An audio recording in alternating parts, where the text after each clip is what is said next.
Hold onto your seats, folks, because the world just got a whole lot crazier. February 28th, 2025, President Donald Trump and Ukraine's Volodymyr Zelensky turned the Oval Office into a screaming match for the ages. The mineral rights deal, dead Zelensky, kicked out. And the big question on everyone's mind, are we one step closer to World War III?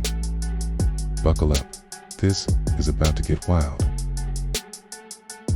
You have nice ocean and don't feel now, but you will feel it in the future. God bless. You don't know that. God bless. You God bless. You will not have a war. Don't tell us what we're going to feel. We're trying to solve a problem. Don't tell us what we're going to feel. I'm not telling you. Because you're in no position to dictate that. That's exactly what you're doing. You're in no position to dictate what we're going to feel. We're going to feel very good. You will feel influence. We're going to feel very good and very strong. You will feel influence. You're right now not in a very good position. You've allowed yourself to be in a very bad position, and he happens to be right about it. From the very beginning of the war. You're not in a good position. You don't have the the cards right now. With us, you start having not cards. playing cards. Right now, you don't. You're playing cards. Mr. President. You're I'm playing very cards. serious. You're gambling I'm with the president lives in of war. millions of people. You're gambling with World War III. What do you think You're about? gambling with What do you World think War about? III. And what you're doing is very disrespectful to the country, this country. That's with back all to you. respect to your Far country. more than a lot of people said very they respect. should have. Have you said thank you once? This A lot entire of meeting? times. No, in this Even entire meeting, today. have you said thank Even you? today. You went to Pennsylvania and campaigned for the opposition in October. Offer some words of appreciation for the United States are of you America speaking about? and the president who's trying to save your country. Please, you think that if you will speak very loudly about the war, you He's can... not speaking loudly. He's not Yeah. speaking loudly. Your country's Can I- in big can I- trouble. can I Wait a answer? minute. No, Can you've I done a lot answer? of talking. Your country is in big trouble. I know. You're not I winning. know. You're not winning this. You have a damn good chance of we are coming out staying, okay because of Mr. us. President, we are staying in our country, staying strong from the very beginning of the war. We've been alone, and we are thankful. I said thanks You haven't in been this alone. cabinet, You and haven't not been only alone. in this cabinet. We gave you, through I this said stupid thank you. president, $350 billion.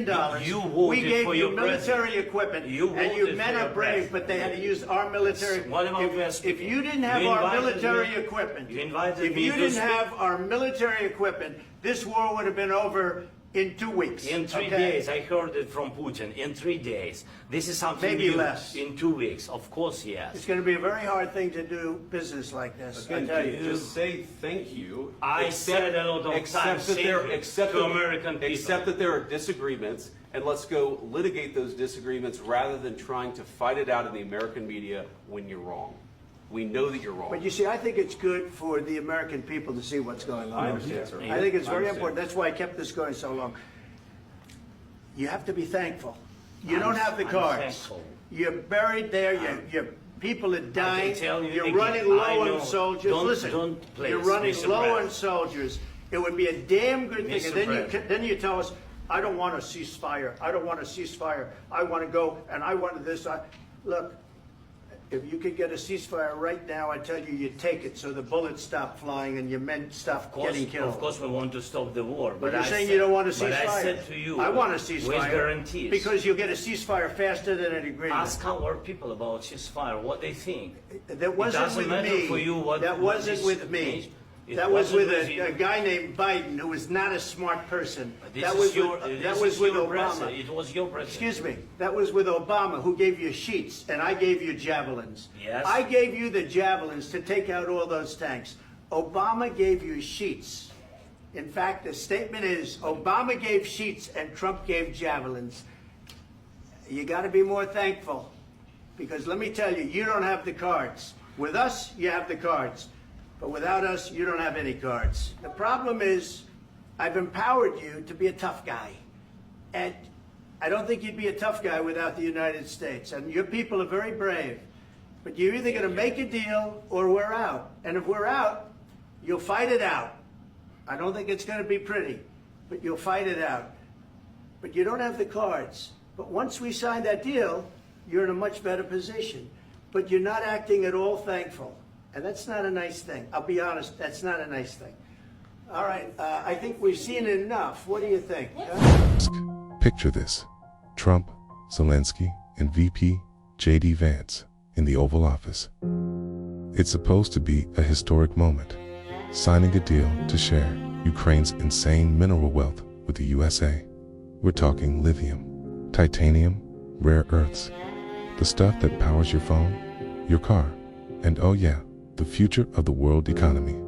But instead of handshakes and smiles, it's a full-on shouting match. Trump's yelling, "You're gambling with World War III." Vance is piling on, "You don't even say thank you." Zelensky's trying to talk, but Trump's not having. Yeah, I just went up to the press area to get an understanding of what we're watching. This is what I was told. The president has kicked Zelensky out of the White House.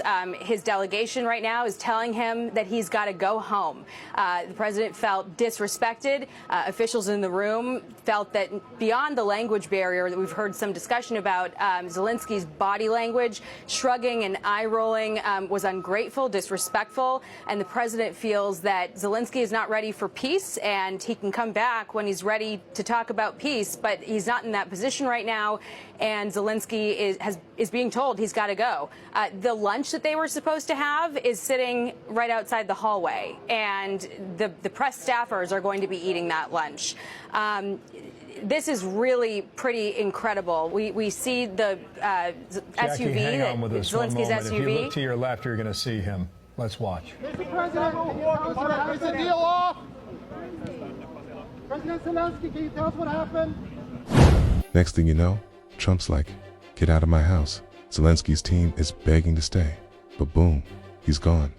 No deal, no press conference. It's pure chaos. President Zelensky, do you ever? Why don't you wear a suit? Why don't you wear a suit? You're at the highest level in this country's office, and you refuse to wear a suit. Just want to see if you do. You own a suit? Yeah, you have problems. A lot of Americans have problems with you not Really? respecting. I don't the have dignity of such. this office.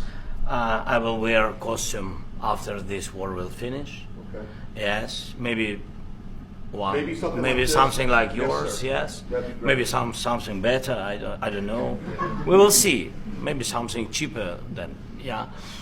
Thank you. Thank you for. Complete, utter disaster. I've been to Ukraine 8 or 9 times since the war started. I understand the consequences of Putin's actions against Ukraine. I appreciate what the Ukrainian people have done. They fought like tigers. At the end of the day, I was hoping that this minerals deal, which would be transformative in the relationship, would go over well. I talked to Zelensky this morning. Don't take the bait. President Trump was in a very good mood last night. Somebody asked me, am I embarrassed about Trump? I have never been more proud of the president. I was very proud of J.D. Vance, standing up for our country.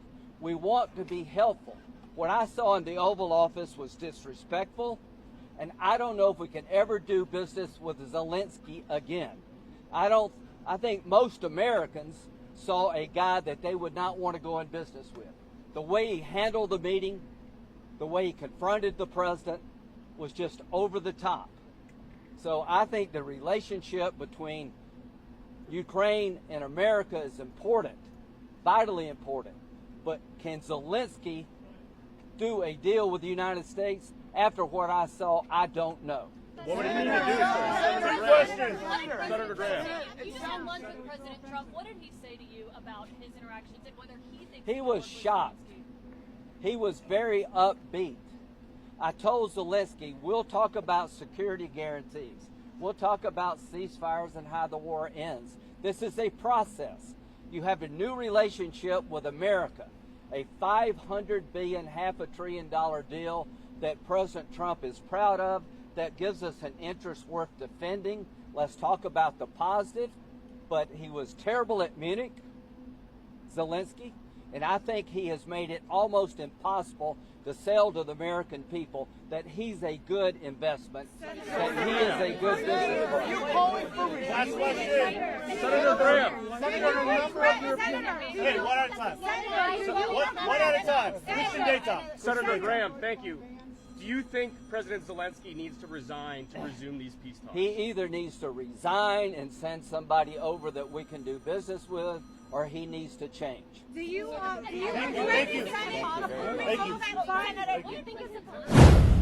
So, what was this mineral deal anyway?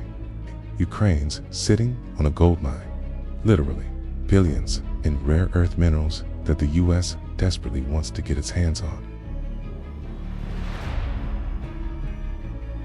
The plan: Ukraine forks over 50% of its future mineral cash to a joint US-Ukraine fund, and America pumps in support. It's a win-win, right? Except Zelensky said need to the first draft, and even after agreeing to a new one, he walked into the White House and blew it up. Now, with no deal signed, Ukraine's war chest is looking thin, and America's like, we're done footing the bill. This isn't just about rocks, okay people? It's about power, money, and who's calling the shots in this insane global game asterisk. Okay, let's get real. Is this the spark that ignites World War III? Trump's already hinted he trusts Putin more than Zelensky, saying Russia could be deterred if the mineral deal went through.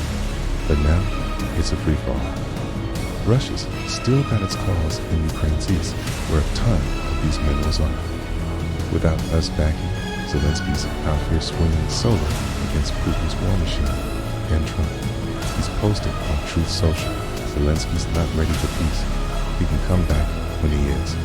Meanwhile, Europe's freaking out, and Putin's probably popping champagne. Ukraine falls. What's stopping Russia from eyeing the rest of Eastern Europe? This isn't just a White House tantrum. It's a global powder keg waiting to blow. Asterisk, and here's the kicker. Trump's basically said, NATO, yeah, we're out. America's not riding to Europe's rescue anymore, folks. With the US pulling back, Europe's scrambling. Krohn and Scholz are backing Zelensky. But without Uncle Sam's muscle, what can they do? Ukraine's been begging for NATO membership. But Trump shut that down hard. Not gonna happen. Europe's now staring down a future where they've got to fend for themselves against Russia, against economic collapse, against everything.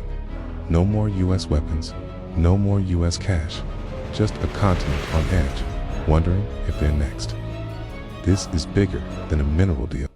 I got a hot take. Some of y'all are going to be so mad about it too, but that is what I voted for the president for. That is what I voted for the president for and why I voted the way I did. Donald Trump and J.D. Vance just absolutely annihilated Zelensky in the Oval Office over the peace treaty talks between the Ukraine and Russia. And I'm so glad he did, because as Zelensky is being stubborn and doesn't want to sign any peace treaties, the Ukrainians are suffering. The Ukrainians are being slaughtered. We have spent billions of dollars. We have thrown billions of dollars at this hot war that cannot be won. Ukraine is never going to win that war. No matter how much you want them to and believe that they're right, they're not going to win the war. And that just is what it is. And I'm so thankful that we have a president who is going to get up there and shoot it straight instead of this politically correct. We don't need politically correct. We need people that are going to stand 10 toes down on business on what needs to be done. They need to get a deal, period, for the interests of Ukrainians and the interests of Russians and everybody else in the world that will end up being made suffer from that war continuing. The days of political correctness, it's done. It's over. The world is not rainbows and butterflies, and that is just the honest to God truth. That is not realistic. That is what Americans want it to be because we have first world privilege. How about that? We have in America, even the absolute poorest Americans, we have first world privilege here. The world is not rainbows and butterflies. We don't live in marshmallow unicorn land. That is just the truth. And no matter how stubborn Zelensky is, a deal needs to be made in the interest of everybody in the entire world. And I am so glad that the president that I voted for has the balls to get up there and say it. When I tell you I will never forgive people for voting back that orange bastard into office. I just watched this man berate Zelensky for 5 minutes straight. You would have thought, you don't know whose side the U.S. is supposed to be on, even though we're supposed to be on President Zelensky's side. How that orange bastard and that fat face of Vance were berating him for 5 minutes. And then you had people around them tackling, oh, why don't you wear a suit? This man's country is being invaded by an enemy of ours. But Trump's too far up Putin's ass and smelling his nutsack that he don't realize that that's literally an enemy of the United States of America. And y'all are asking this man about a suit? Embarrassing. There's no way to even flip this to look good. Embarrassing. It's the end of an era. Asterisk. So here we are, February 28th, 2025. The White House in chaos. The mineral deal in the trash, and the world teetering on the edge. Is Trump playing 4D chess, or did he just hand Putin the keys to the castle? Are we one step from World War III, or is this all just noise? One thing's for sure, the old rules are gone, and what comes next is anyone's game. As I am, smash subscribe for more updates, okay? And drop a comment. What do you think this means for the world? Let's get this convo popping. See you in the next one.